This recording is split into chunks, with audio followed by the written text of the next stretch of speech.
Hi, I'm Paul Blackburn and I've been teaching personal and professional success strategies for 31 very long, very enjoyable years. And the 300,000 or 400,000 people whose lives I've changed during that time have basically all asked me the same question. It boils down to something like this: why can't I get myself to do the things I want to do? Like go to the gym, stick with a diet, save up enough money for a house deposit, you know, the usual kind of stuff.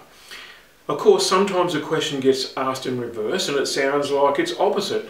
And that's, why can't I get myself to stop doing the things that I want to stop doing, like stop smoking, stop yelling at the kids, stop procrastinating all day? Obviously, these are all mindset issues, and they're the difference between sinking and swimming. You know, if you get the mindset stuff sorted, you'll be floating along kicking goals day in and day out. Fail to tackle the mindset material and you'll be crashing and burning on a regular basis. So most people say to me, what's the trick?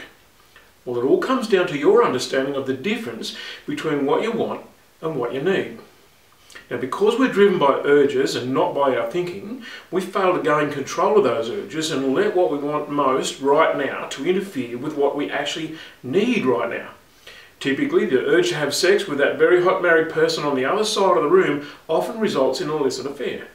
The thinking brain can be saying, don't do it, this is wrong, you could damage things forever, but the urge overrides it all and disaster strikes.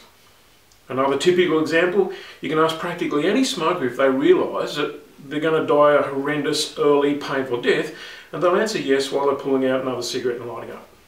So the trick here is to respond too quickly to the urge. Most people don't have the ability to ignore the urge. So I want to show you the one move guaranteed to turn things around and get you on track for success after success. It's what we call the gap.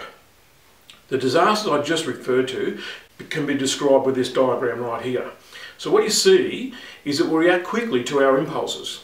And marketers know this all the time, so what they do is they get us to react instantly by cutting down the time during which you can get the bargain. You know, I once said to a very overweight client of mine, how long is the gap between when you get the urge to eat and when you put something in your mouth? And his reply hit me like an express train. He said, what gap? But what if there was a space in your mind where you could check in with your highest values? So if you look on the screen here, what I've done with the diagram here, what you'll see is if we put a small piece of time in between our impulse and our reaction, we get the opportunity to make another, in this guy's example, healthier choice. By the way, he lost a heap of weight because he discovered in those brief moments, on many occasions he wasn't hungry, he was lonely. In the case of our hormones driving us to chase after that illicit affair, the gap gives us a chance to realise just how much damage can be done and we can make another choice. If you get that, then you'll understand that the longer the gap between the impulse and the response, the more intelligent your next action will be. So there it is. The secret to emotional intelligence, the secret to getting more of what you really want is to firstly introduce a gap into your life and secondly, see how you can lengthen it. So I hope that's been of help to you. It's worked for everyone that I've taught.